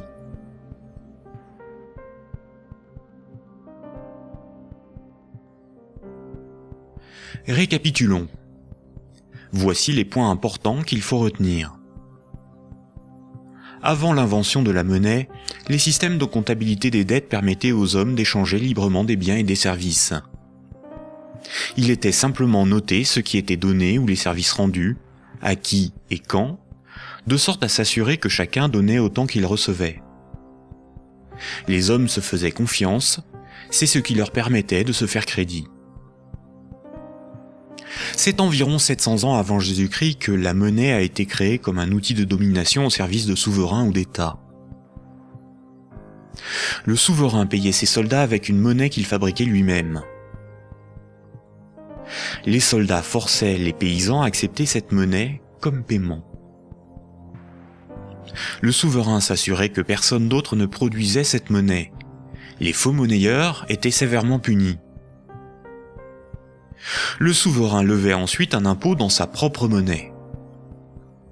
Les paysans étaient donc obligés de se procurer de la monnaie du souverain pour payer leurs impôts et éviter de finir esclaves, emprisonnés ou pendus. La monnaie permettait donc au souverain de payer son armée, de maintenir l'ordre par la violence et d'extorquer des biens et services à ses sujets. Dès lors, le terme de dette a été progressivement dévoyé. On disait que ceux qui ne payaient pas leurs impôts avaient une dette envers le souverain. C'est faux. Pour qu'un sujet ait une dette envers le souverain, il aurait fallu que le souverain lui ait d'abord donné quelque chose de valeur. Or, le souverain exigeait avec violence et sans contrepartie de la monnaie qu'il était le seul à fabriquer.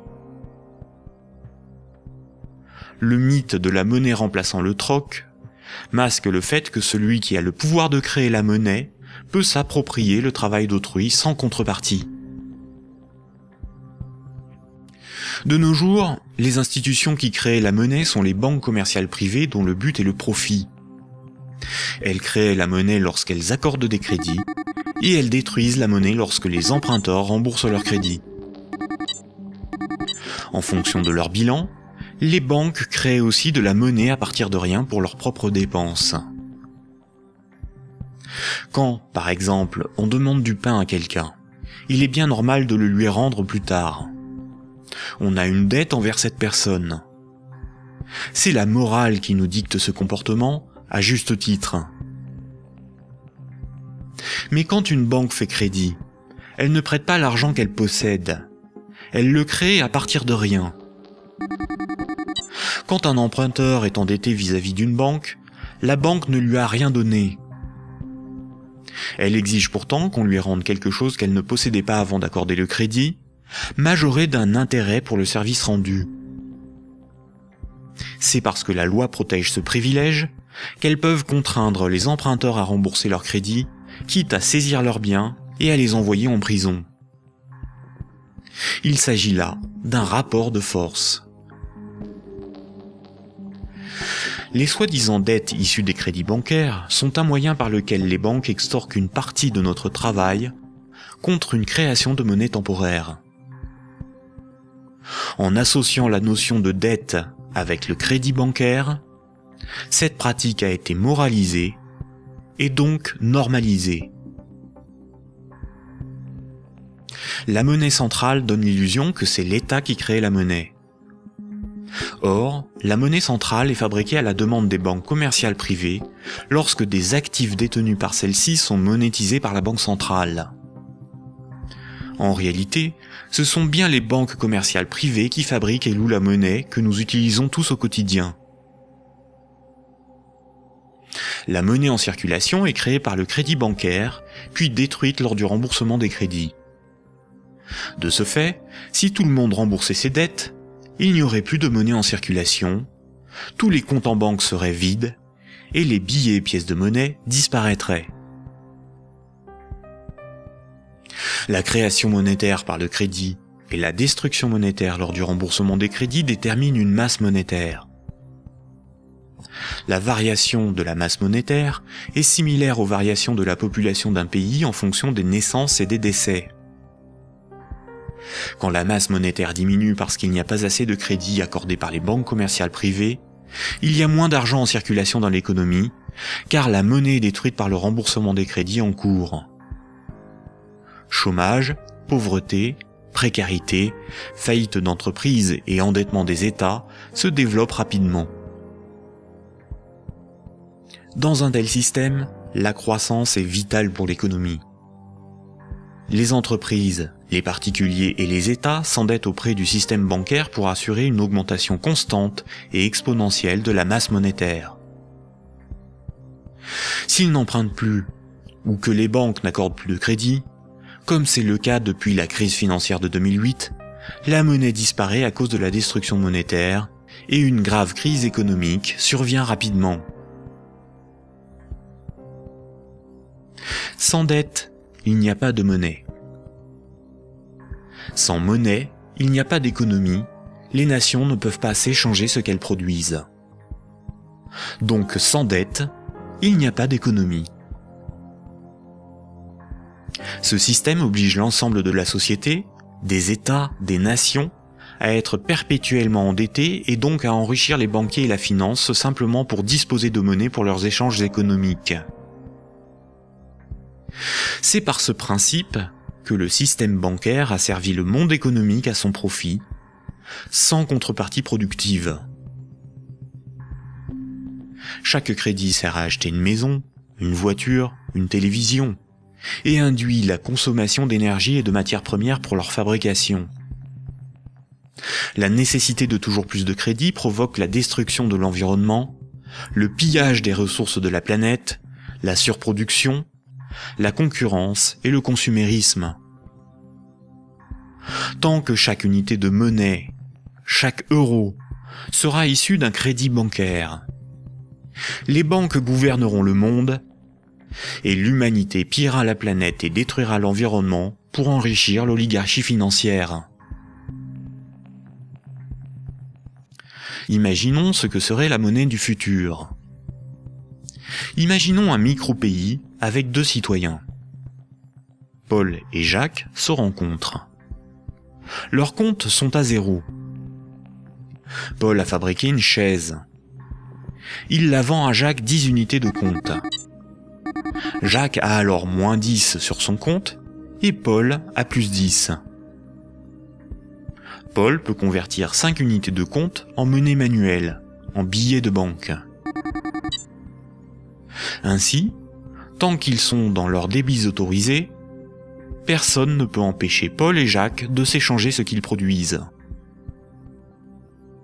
Leur débit autorisé est calculé en fonction de leurs actifs et de leur solvabilité, et représente le risque financier que doit assumer la société tout entière. La monnaie du futur est un jeu à somme nulle. Dans le futur, la monnaie sera représentative des échanges économiques réalisés, et non ce qui les permet. Aujourd'hui, la monnaie ne fonctionne pas du tout comme ça. Ajoutons dans ce micro-pays une banque. Pour acheter la chaise de Paul, Jacques va emprunter à la banque les 10 € nécessaires pour la payer. Jacques devra rembourser ces 10 € à la banque et verser en plus 1 € d'intérêt qui n'existe pas. Après la transaction, Paul possède bien les 10 € nécessaires à rembourser la banque et il faudra bien que Jacques les récupère d'une manière ou d'une autre pour rembourser son crédit. Il devra vendre son temps ou fabriquer des choses à vendre pour récupérer les euros pour rembourser son crédit. Mais les 1 € d'intérêt n'existeront qu'à partir du moment où un nouveau crédit aura été demandé à la banque. On comprend donc plusieurs réalités.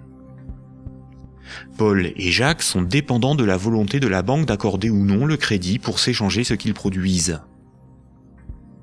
Ils sont obligés malgré eux d'enrichir la banque en achetant de la monnaie temporaire qui sera détruite lors du remboursement des crédits.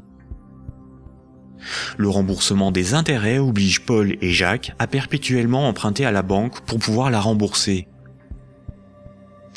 Ce système crée artificiellement un manque permanent de moyens de paiement qui débouche sur une concurrence accrue pour capter la monnaie en circulation. Paul et Jacques ont avant tout le problème de se procurer de la monnaie pour vivre. Il faut bien distinguer ce qui est au service de l'intérêt général et ce qui est au service d'intérêts particuliers. L'intérêt général, c'est l'intérêt du plus grand nombre, des nations dans leur ensemble.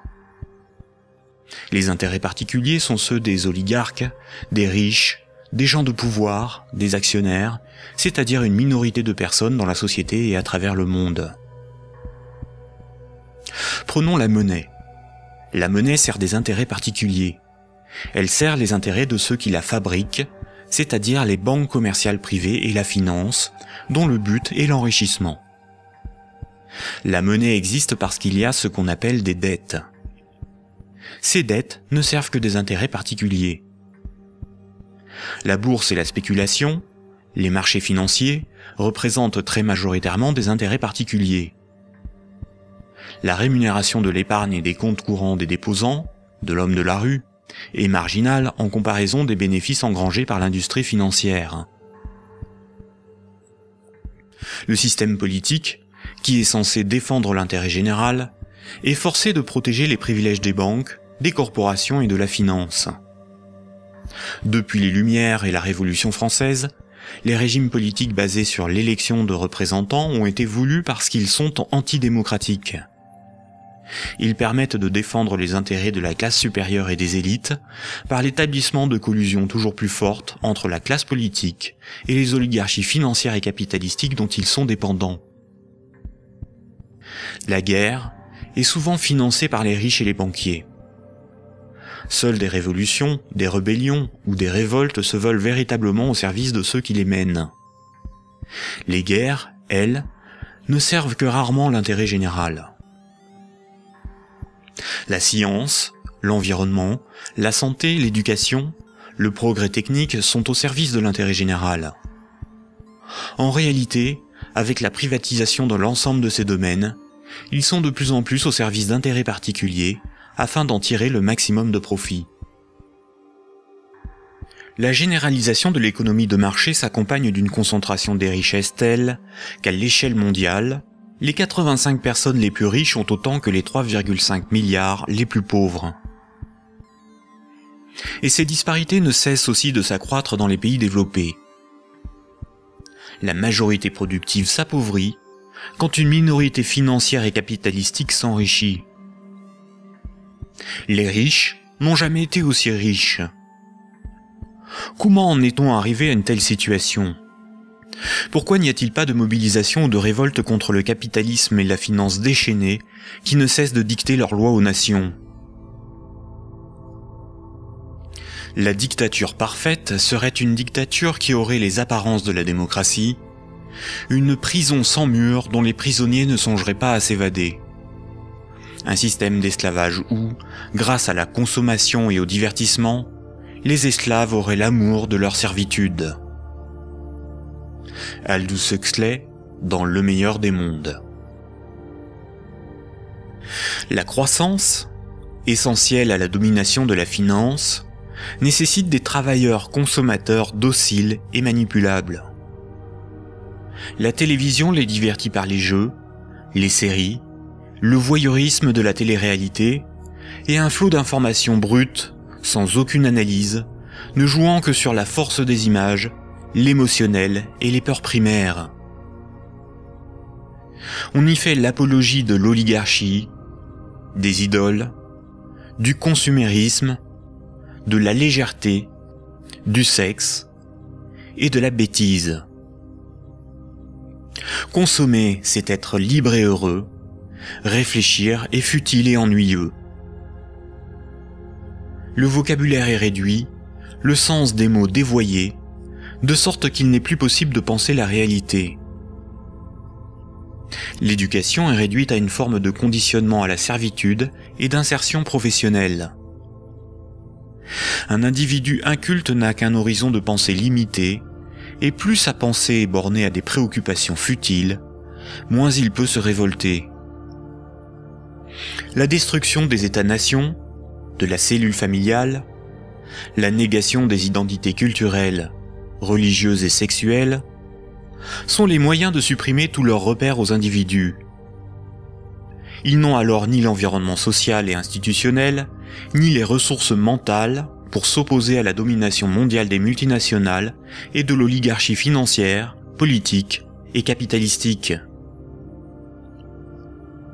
Il faut comprendre que la télévision, la radio et la presse sont des médias unidirectionnels, alors que l'Internet est multidirectionnel. Les médias unidirectionnels sont maîtrisés par un petit nombre de personnes soigneusement sélectionnées par les oligarchies politiques et financières pour délivrer des programmes servant leurs intérêts. L'opinion du citoyen est ainsi formatée, maîtrisée, contrôlée. À l'inverse, sur l'Internet, tous les intellectuels, philosophes et journalistes peuvent s'exprimer, partager leurs analyses, et le citoyen peut librement choisir ses sources d'information, partager ses opinions et en débattre. Pour maîtriser la liberté de l'Internet, l'oligarchie crée une fausse dissidence sous la forme de médias qui semblent subversifs, comme Mediapart, Rue 89, Le Canard enchaîné, le magazine Marianne, ou encore des organisations comme Wikileaks, dont la fonction est de canaliser les citoyens les plus critiques sur des sujets sans importance, d'organiser leur indignation, de monter les uns contre les autres, et de décrédibiliser les analyses réellement subversives. Et quand le prêt-à-penser perd trop de terrain, la liberté d'opinion et d'expression n'existe plus.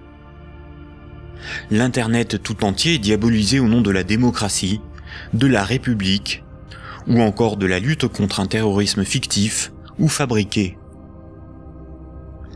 Les grands médias qualifient de racistes, de terroristes, de fascistes, de xénophobes, d'antisémites, de négationnistes, de conspirationnistes ceux qui analysent les faits, critiquent le système et tentent d'en exposer les fondements. Ces grossiers amalgames visent à empêcher le public d'écouter leurs discours, d'étudier leurs arguments et de débattre de leurs idées. Tout comme ce sont les banques qui décident ce qui doit être financé en fonction de leurs intérêts, dans les médias dominants, c'est l'oligarchie qui décide l'information qui doit être diffusée en fonction là aussi de ses propres intérêts.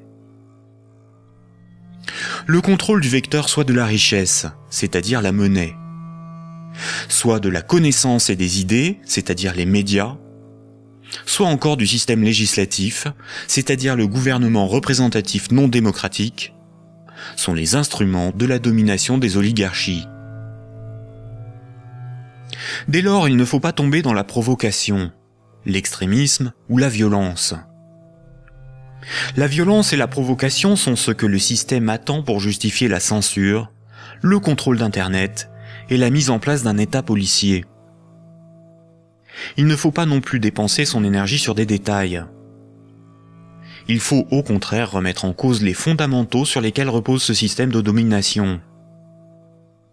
Tous les mouvements progressistes, sociaux ou alternatifs, quelle que soit leur forme, associations, partis politiques, ONG, et quelle que soit leur cause, devraient faire la promotion de 3 changements décisifs pour le monde de demain.